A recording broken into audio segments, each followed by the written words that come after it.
আমার প্রশ্নটা হলো, আপনি বলেছেন আপনি শান্তি প্রচার করেন, আপনি ইসলাম ধর্মের শান্তির ধারণাটা খুব সুন্দরভাবে বললেন। আপনার মাইক্রোফোনের সামনে লেখা আছে পিস, তার মানে শান্তি। আমিও আপনার সাথে অনেক বিষয়ে একমত। আমার প্রশ্ন হচ্ছে, তারপরেও কেন আপনার কথাগুলোকে বিতর্কিত হিসেবে দেখা হয়?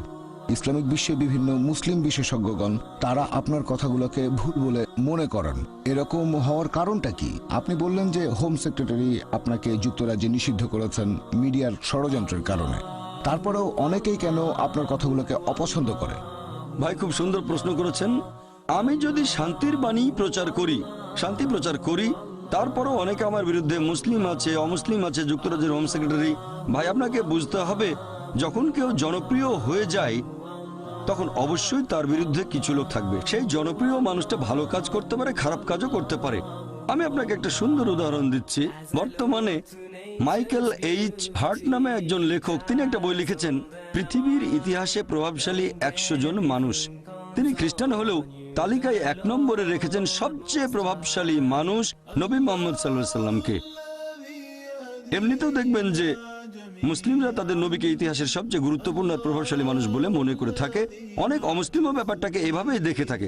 তবে যদি ভালো করে দেখেন যে এই পৃথিবীতে যে মানুষটার বিরুদ্ধে সবচেয়ে বেশি বই লেখা হয়েছে তিনিও নবী মুহাম্মদ সাল্লাল্লাহু আলাইহি সাল্লাম।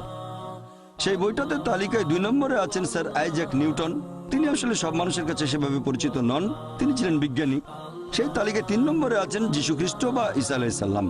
খেয়াল করলে এটাও দেখবেন, পৃথিবীর ইতিহাসে যার বিরুদ্ধে দ্বিতীয় সর্বোচ্চ বই লেখা হয়েছে তিনি হলেন যীশু খ্রিস্ট বা ঈসা আলাইহিস সালাম। এই বইগুলো দেখে আমি কি এমন সিদ্ধান্ত নেব যে নবী মুহাম্মদ সাল্লাল্লাহু আলাইহি ওয়াসাল্লাম এবং যীশু খ্রিস্ট বা ঈসা আলাইহিস সালাম তারা ভালো মানুষ ছিলেন না?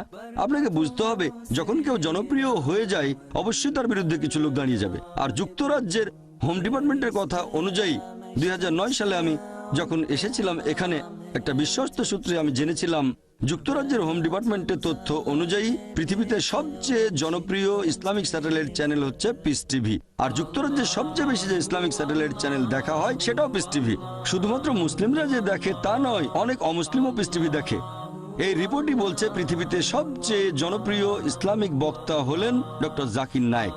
আর যুক্তরাজ্যের সবচেয়ে জনপ্রিয় ইসলামিক বক্তাও ডক্টর জাকির নায়েক। এই কারণে হোম ডিপার্টমেন্ট আমাকে অনুরোধ করেছিল যে আমি সেই মুসলিমদের কাছে পৌঁছাতে পারবো কি না যাদের কাছে ইউকে সরকার পৌঁছাতে পারছে না। তবে এখন সরকার পরিবর্তন হয়েছে আর আমার মনে হয় এটা আসলে একটা রাজনৈতিক পদক্ষেপ, কোনো আইনি পদক্ষেপ নয়। আর হয়তো তারা চেয়েছিল জনপ্রিয় কাউকে, যাতে সবাইকে জানাতে পারে আমরা মুসলিমদের বিরুদ্ধে খুব কঠোর। আর আমার মতামত জানতে চাইলে বলবো, আমি রাজনৈতিক নেতাদের চেয়ে বিচার বিভাগের উপর বেশি ভরসা করে থাকি।